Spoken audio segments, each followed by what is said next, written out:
جنات کے دربار میں پارٹ 2۔ کہانی شروع کرنے سے پہلے آپ سے گزارش ہے کہ اردو ریڈرز کلب کو سبسکرائب کریں تاکہ اگلی ویڈیو کا نوٹیفیکیشن آپ کو مل سکے۔ شکریہ۔ عورت رسے سے اتری تھی۔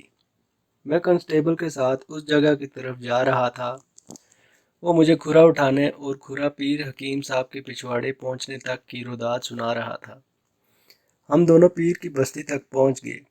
عثمان غصے اور تذبذب کی حالت میں میرا انتظار کر رہا تھا۔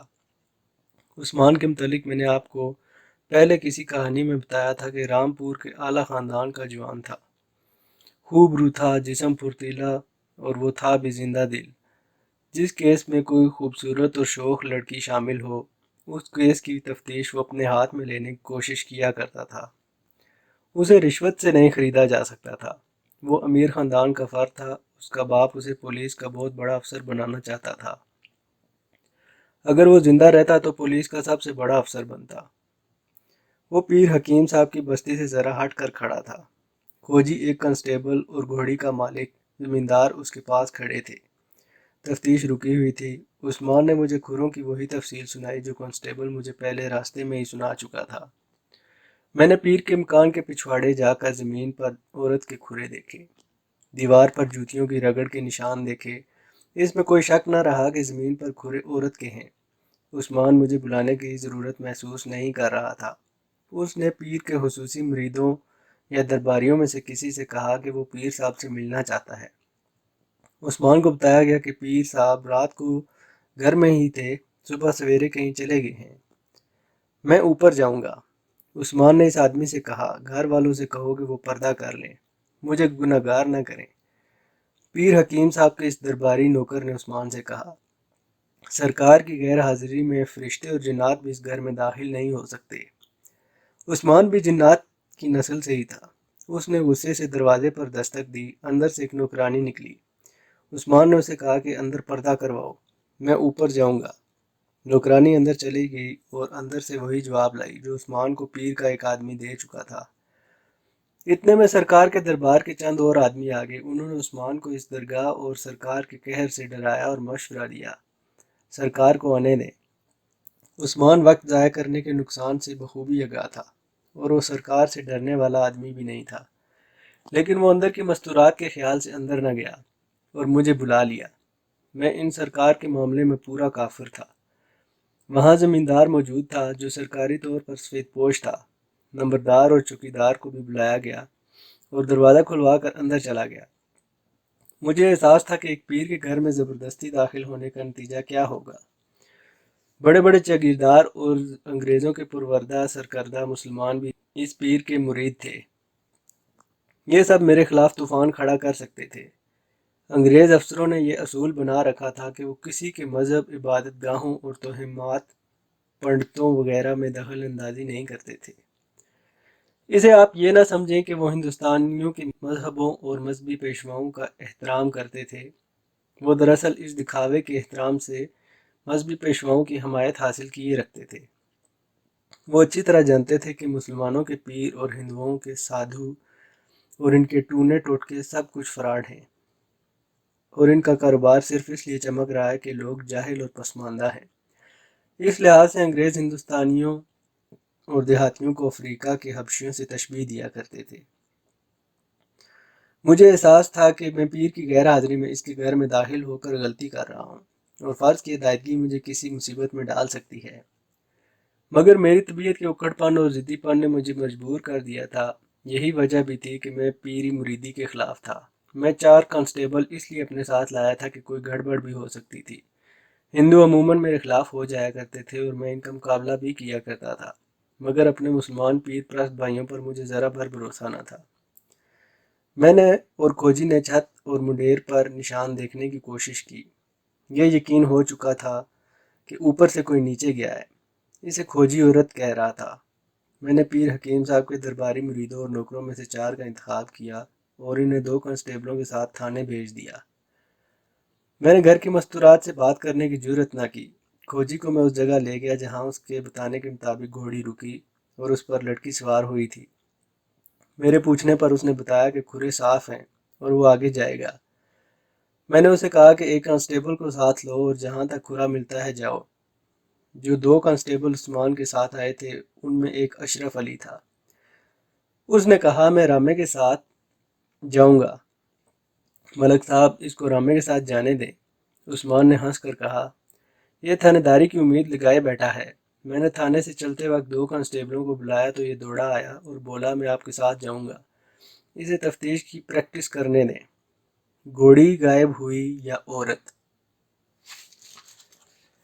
اشرف علی رامے کھوجی کے ساتھ ہو گیا اور میں تھانے کو چل پڑا۔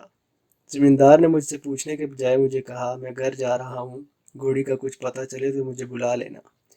جناب، میں نے اسے کہا آپ کو میرے ساتھ رہنا پڑے گا، مجھے ابھی آپ کی ضرورت ہے۔ وہ بادل نخواستہ میرے ساتھ چل پڑا۔ مجھے کچھ ایسا شک ہونے لگا تھا کہ پیر کے گھر سے عورت اسی نے فرار یا اغوا کروائی ہے اور اسے اپنی گھوڑی پر کہیں بھیج دیا ہے۔ اس نے اتنے سویرے گھوڑی کی رپورٹ دے دی، اس میں کوئی راز ضرور تھا۔ اس نے کوئی ڈرامہ بنایا ہوگا۔ میرا شک غلط ہو سکتا تھا۔ میرے سامنے ایک اور پس منظر بھی تھا، وہ یہ کہ علاقے کے پیر اور علاقے کے جاگیردار کی آپس میں اکثر عداوت ہوا کرتی ہے، جس کی وجہ یہ ہوتی ہے کہ لوگ زیادہ تر پیر سے متاثر ہوتے ہیں اور اس کی خوشنودی چاہتے ہیں۔ جاگیردار یا بڑا زمیندار غریب کسانوں کو اپنی رعایا سمجھتا ہے۔ اس کے علاوہ اکثر جاگیردار پیروں کی اصلیت سے آگاہ ہوتے ہیں اور ان کی بدکاریوں کو بھی جانتے ہیں۔ بعض اوقات جاگیرداروں کی منظور نظر پر پیر کا قبضہ ہو جاتا ہے، چنانچہ ان کی درپردہ دعوت چلتی رہتی ہے۔ اس بنا پر مجھے شک ہوا کہ پیر حکیم صاحب اور اس زمیندار کی عداوت ہوگی، اور عداوت کی وجہ یہ عورت ہو سکتی ہے جو پیر کے گھر سے فرار ہوئی یا فرار کروائی گئی۔ اور گھوڑی چوری نہیں ہوئی بلکہ اس نے خود کھلوائی ہے، اور یہ ڈرامے کی ایک جعلی کڑی ہے۔ تھانے جا کر میں نے اسے پوچھا کہ وہ عورت کون ہو سکتی ہے جو پیر کے گھر سے گئی ہے۔ اس کے گھر میں عورتوں کی کمی تو نہیں، اس نے جواب دیا۔ میں کیسے بتا سکتا ہوں کہ کون سی بھاگی ہے؟ کیا آپ نہیں جانتے کہ اس کے ہاں عورتیں اولاد کی مراد لے کے جاتی ہیں؟ ان میں سے کسی کو اس نے گھر میں روک لیا ہوگا اور وہ بھاگ نکلی ہوگی۔ آپ اس کی مرید نہیں؟ میں نے اس سے پوچھا۔ میں ایسے نصر باز اور بدکار کا مرید نہیں بنوں گا، اس نے کہا۔ اس کے جواب سے یہ پتہ چل گیا کہ ان کی دعوت ہے۔ میں نے دعوت کی وجہ معلوم کرنے کی بہت کوشش کی، پھیر پھیر کر سوال کیے، لیکن اس نے میرے مطلب کی کوئی بات نہ نکالی، سوائے اس کے کہ اس کے دل میں پیر کی عداوت ہے۔ میں نے اسے یہ بھی کہا کہ گھوڑی پیر نے چوری کروائی ہوگی۔ اس نے کہا اسے آپ تھانے بلوا کر نہیں پوچھ سکتے؟ وہ چاہتا تھا کہ پیر کو مشتبہ کی حیثیت سے تھانے بلوایا جائے۔ چوری کے مویشی خریدنے والے مجرم قسم کے لوگ ہوتے ہیں۔ دیہات میں مویشی خصوصاً کسی کا گھوڑا چوری کرنے یا کرانے کی ایک وجہ دشمنی بھی ہوتی ہے۔ دیرینہ دشمنی کی بنا پر ایک دوسرے کے کھلیان جلا دیے جاتے ہیں اور مویشی چوری کر کے غائب کر دیے جاتے ہیں۔ اس دور میں یہ بھی ہوتا تھا کہ گھوڑا گھوڑی یا کوئی اعلیٰ نسل کا مویشی چوری ہو جائے تو اسے سخت بے عزتی سمجھا جاتا تھا۔ مجھے یہ بھی شک تھا کہ زمیندار کو بے عزت کرنے کے لیے اس کی اچھی گھوڑی کھلوائی گئی، مگر کوئی بھی شک ذہن میں آتا تو اس مقام پر شک ہوا میں اڑ جاتا جہاں گھوڑی کے کھرے میں ایک عورت کا کھرا شامل ہو گیا تھا، اور یہ کھرا چھت سے دیوار کے ساتھ نیچے آیا تھا۔ مجھے اس سے اطمینان ہوا تھا کہ راما کھوجی اور کانسٹیبل اشرف علی کھرا اٹھانے آگے چلے گئے ہیں۔ نیلی آنکھوں والی لڑکی اور ایک بھید۔ پیر حکیم صاحب کے جن 4 آدمیوں کو میں ساتھ لایا تھا انہیں باری باری اپنے دفتر میں بلایا، زمیندار کو گھر جانے کی اجازت دے دی اور اسے کہا کہ وہ اپنے ذرائع سے بھی کھوج بگانے کی کوشش کرے۔ پیر کے 4 میں سے 2 آدمیوں کو اندر کی باتوں کا کچھ بھی علم نہیں تھا، باقی 2 میں سے ایک کو کچھ نہ کچھ معلوم تھا، لیکن وہ ذرا سخت معلوم ہوتا تھا۔ اس نے پردہ پوشی کی کوشش کی، اسے یہ خوش فہمی تھی کہ میں پیر کے تقدس اور رعب سے مرعوب ہو کر اسے پریشان نہیں کروں گا۔ میں نے تھوڑی سی ہی دیر میں اس پر پولیس کا رعب اور تقدس طاری کر دیا۔ اس نے میرے آگے ہاتھ جوڑ کر التجا کی کہ میں کسی کو یہ نہ بتاؤں کہ اس نے مجھے کچھ بتایا ہے۔ اس نے بتایا کہ 8-10 دن گزرے ایک گورے رنگ اور نیلے آنکھوں والی لڑکی پیر کے ہاں آئی تھی۔ اس آدمی کو یہ معلوم نہیں تھا کہ وہ کہاں سے آئی تھی۔ اس نے لڑکی کو پہلے ہی روز دیکھا تھا۔ اسے صرف یہ معلوم تھا کہ لڑکی گئی نہیں، پیر کے گھر میں ہی ہے۔ 8-10 روز بعد واردات کی صبح یہ آدمی پیر کے نوکروں کے کمرے میں سویا ہوا تھا۔ اسے بستی کے ایک آدمی نے جگا کر بتایا کہ پیر کے پچھواڑے ایک رسا لٹک رہا ہے۔ یہ آدمی دوڑتا گیا اور رسا لٹکتا دیکھا۔ صبح ابھی دھندلی ہی تھی۔ اس نے پیر کو اطلاع دی، پیر نے رسا اتروایا وہ سخت غصے میں تھا۔ اس نے گھوڑا تیار کروایا اور کہیں چلا گیا۔ اس آدمی نے مجھے بتایا کہ یہ آدمی جو باہر بیٹھا ہے بہت کچھ جانتا ہے۔ یہ پیر کا خاص آدمی تھا۔ میں نے چوتھے آدمی کو بلایا۔ اس نے بھی مجھے گمراہ کرنے کی کافی کوشش کی۔ میں نے اسے لپیٹ میں لے لیا۔ اس نے یہاں تک رضامندی کا اظہار کر دیا کہ وہ اس کیس میں میرے لیے مخبری کرے گا۔ میں نے اسے بتایا کہ وہ صحیح مخبری کرے گا تو اسے معقول انعام ملے گا۔ اس نے ایک گاؤں کا نام لے کر بتایا کہ لڑکی وہاں کی رہنے والی ہے اور غریب ماں باپ کی بیٹی ہے، مگر میں نہیں مان سکتا تھا۔ یہ لڑکی اس ماں اور اس باپ کی بیٹی ہے؟ اس نے کہا، ماں کا رنگ ذرا صاف گندمی ہے اور باپ کالے رنگ کا ہے۔ یہ غریب کسان ہیں، ان کی بیٹی گورے رنگ اور نیلی آنکھوں والی ہو ہی نہیں سکتی۔ بہت خوبصورت لڑکی ہے۔ مجھے یہ معلوم ہے کہ یہ غریب آدمی اپنی بیوی کو سرکار کے پاس اولاد کے لیے لایا کرتا تھا۔ وہ کہتا تھا کہ یہ لڑکی اس کی واحد اولاد ہے۔ اس کے بعد کوئی بچہ پیدا نہیں ہوا۔ سرکار اسے تعویذ دیتے تھے۔ 7-8 روز بعد یہ میاں بیوی اس لڑکی کو ساتھ لائے۔ سرکار نے دیکھ کر کہا کہ یہ لڑکی نہیں جن ہے، جس نے اس عورت کے بطن سے جنم لیا ہے۔ پھر مجھے معلوم نہیں کہ علیحدگی میں سرکار نے ان کے ساتھ کیا باتیں کی۔ ماں باپ لڑکی کو یہیں چھوڑ کر چلے گئے۔ میں سرکار کا خاص آدمی ہوں۔ ایک روز سرکار نے مجھے کہا کہ یہ لڑکی ان غریبوں کے گھر اچھی نہیں لگتی، اب یہ ہمارے دربار میں ہی رہے گی، کیونکہ یہ جنات کی نسل سے ہے۔ میں تو یہ سمجھتا ہوں کہ میاں بیوی کسی اور کی بیٹی کو ورگلا کر یا اغوا کر کے سرکار کو خوش کرنے کے لیے لے آئے تھے۔ یہ ان کی اپنی بیٹی ہو ہی نہیں سکتی۔ میں نے سرکار سے نہیں پوچھا کہ لڑکی کی اصلیت کیا ہے۔ آج سرکار نے مجھے غصے سے جگایا اور گالیاں دے کر کہا کہ وہ غائب ہو گئی ہے۔ انہوں نے کہا کہ بدبخت جن تھی ورنہ غائب نہ ہوتی۔ سرکار مجھے چھت پر لے گئے۔ وہاں مومٹی کے ساتھ رسا بندھا ہوا تھا جو نیچے زمین تک چلا گیا تھا۔ لڑکی رسے سے ہی نیچے گئی ہوگی۔ بڑے دروازے سے وہ نہیں بھاگ سکتی تھی، کیونکہ ڈیوڑی میں اور میرے 2 ساتھی سوئے ہوئے ہوتے ہیں۔ سرکار نے رسا غائب کرا دیا اور مجھے سختی سے کہا کہ کسی کے ساتھ اس کا ذکر نہ ہو۔ پھر سرکار گھوڑے پر سوار ہو کر کہیں چلے گئے۔ تھوڑی دیر بعد پولیس آ گئی۔ میں پہلے کہہ چکا ہوں کہ میری دلچسپی لڑکی کے ساتھ نہیں، گھوڑی کے ساتھ تھی، کیونکہ میرے پاس رپورٹ گھوڑی کی چوری کی آئی تھی، لڑکی کی گمشدگی کی نہیں۔ رام کھوجی نے مجھے اس چکر میں ڈال دیا تھا کہ پیر کی چھت سے ایک عورت اتری اور چوری کی گھوڑی پر سوار ہوئی ہے، لہذا مجھے اس لڑکی کے متعلق سب کچھ معلوم کرنا پڑا۔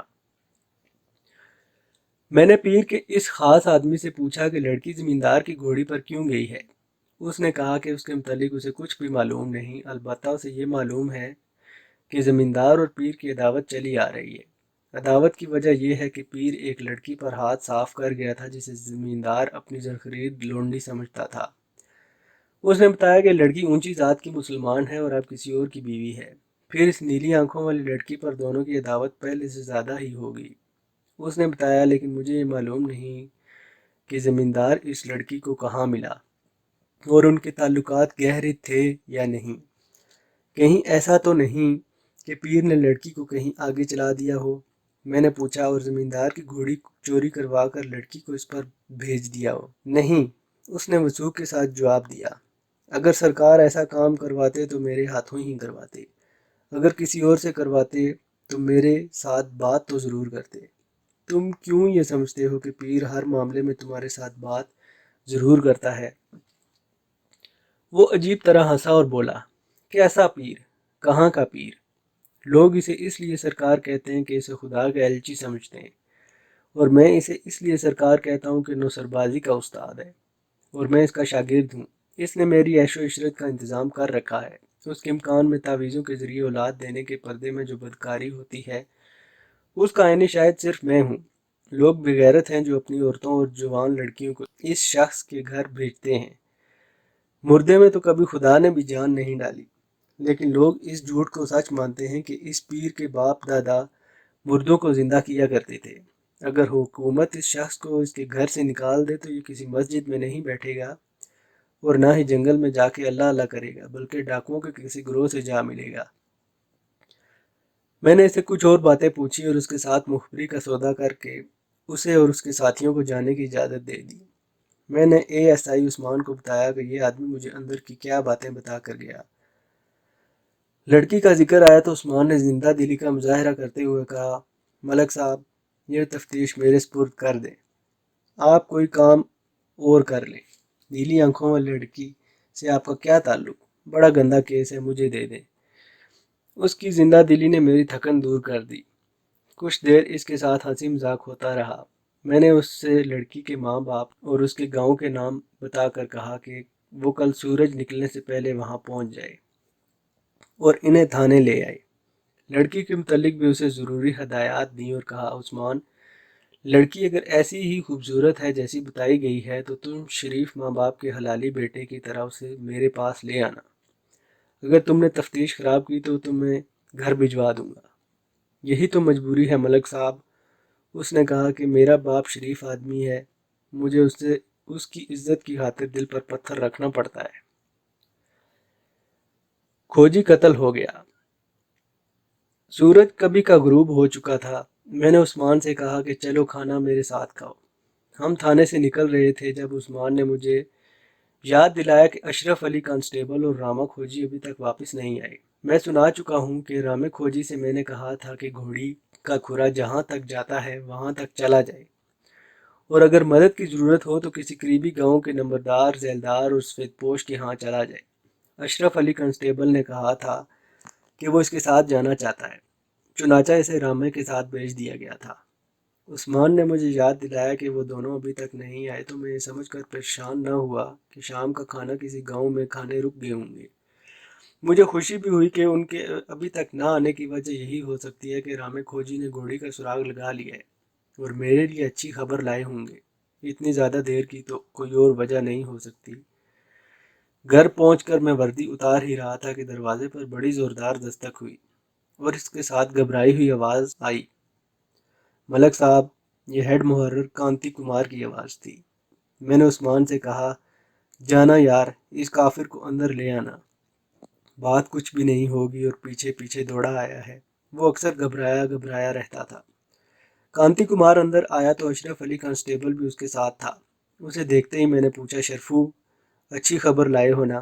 نہیں ملک صاحب، اس نے کہا اور دھڑام سے چرپائی پر بیٹھ گیا۔ تب میں نے لالٹین کی روشنی میں اس کے چہرے کی گھبراہٹ دیکھی۔ بولا، بہت بری خبر لایا ہوں۔ فوراً بولو، کیا ہوا ہے؟ راما کھوجی قتل ہو گیا ہے، اس نے جواب دیا۔ کیا کہا؟ میں نے حیرت سے پوچھا، راما کھوجی قتل ہو گیا؟ جی ملک صاحب، اس نے کہا، معلوم نہیں اللہ نے مجھے کس طرح بچا لیا ہے۔ گھوڑی کا کھرا ہمیں دور تک لے گیا، صاف کھرا تھا۔ آگے وہ علاقہ آ گیا جو ذرا گہرائی میں ہے اور اس میں چٹانیں ٹیکریاں ہیں۔ آپ نے یہ علاقہ دیکھا ہے، وہاں کھرا غائب ہو گیا۔ راما کھرا ڈھونڈتا رہا، وہ کہتا تھا کہ گھوڑی یہاں سے ضرور گزری ہے۔ راما ایک جگہ بیٹھ گیا اور سر جھکا کر زمین کو دیکھنے لگا۔ میں بھی اس سے 8-10 قدم دور زمین پر کھرا ڈھونڈ رہا تھا۔ مجھے زمین پر کچھ بھی نظر نہ آیا تو میں نے رامے کی طرف دیکھا۔ مجھے 4 آدمی دکھائی دیے جن کے چہرے اور سر پگڑیوں میں لپٹے ہوئے تھے۔ ان کے ہاتھوں میں ہماری طرح لاٹھیوں جتنے موٹے ڈنڈے تھے۔ میں سمجھا وہ کہیں جا رہے ہیں۔ مجھے معلوم نہیں وہ جھاڑیوں کے پیچھے چھپے ہوئے تھے یا کہیں سے اچانک ہی آ گئے۔ راما ابھی تک زمین دیکھ رہا تھا۔ ان آدمیوں نے رامے کھوجی پر ڈنڈے برسانے شروع کر دیے۔ راما اٹھ نہ سکا۔ ان میں سے کسی نے میری طرف دیکھ کر کہا، اسے بھی ختم کر دو اور دونوں کی لاشیں اٹھا لے چلو۔ میرے پاس یہ چھوٹا سا ڈنڈا تھا، اس سے میں 4 آدمیوں کا مقابلہ تو نہیں کر سکتا تھا۔ میں بھاگ اٹھا۔ ان میں سے 2 آدمی میرے پیچھے دوڑے۔ میں اپنے تھانے کا رخ کرنے کے بجائے کسی اور طرف ہو لیا۔ انہوں نے میرا راستہ روکنے کے لیے راستہ بدلا اور مجھے روک لیا۔ میں ایک چٹان پر چڑھ گیا اور دوسری طرف اتر گیا۔ وہ ادھر گئے، میں ایک طرف بھاگ اٹھا۔ سورج غروب ہو گیا تو وہ واپس چلے گئے اور میں ایک گاؤں میں نمبردار کے گھر چلا گیا۔ اسے سارا واقعہ سنایا۔ اس نے مجھے کھانا کھلایا، پھر کلاڑیوں سے مسلح 4 آدمی اپنے ساتھ دے کر مجھے تھانے میں لے آیا۔ نمبردار اور یہ آدمی تھانے میں بیٹھے ہیں۔ انہوں نے حملہ تقریباً کتنے بجے کیا ہوگا؟ میں نے پوچھا۔ 3 اور 4 بجے کے درمیان، اس نے جواب دیا۔ کہانی کا بقیہ حصہ سنیے اگلی ویڈیو میں۔ تب تک کے لیے اجازت دیجیے۔ اللہ حافظ۔